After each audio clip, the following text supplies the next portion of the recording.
काल मी लक्षवेधी लावली या पाम बीचवरती, जे आता कमानी उभ्या केलेल्या आहेत. इथे मुळातच होल्डिंग आहे 3-3, 4-4 आणि होल्डिंग कसं आहे कॉर्नरला आहे.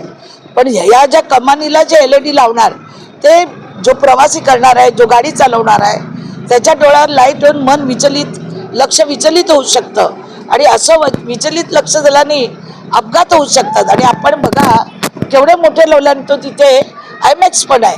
उद्या कोणी ठोकर मारली काय झालं आणि पडला IMAX बरोबर ते किती मोठा अपघात होऊ शकतो. म्हणून काल मंत्री महोदयांनी उत्तर दिलेलं की येणाऱ्या 8 दिवसात आम्ही हे काढू आणि नाही काढलं.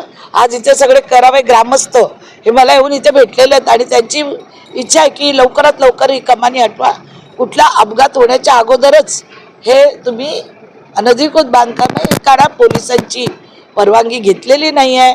पोलीस अशा कामाला कधी परवानगी देत नाही आणि किती मोठं आहे कधी कोसळू शकतं आणि ते तात्पुरती खड्डे टाकून त्याच्यात टाकलंय.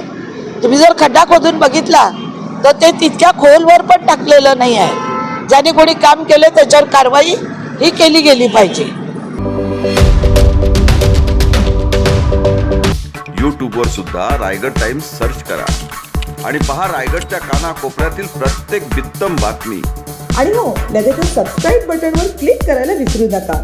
रायगड टाइम्स, आपलं चॅनल, आपला आवाज.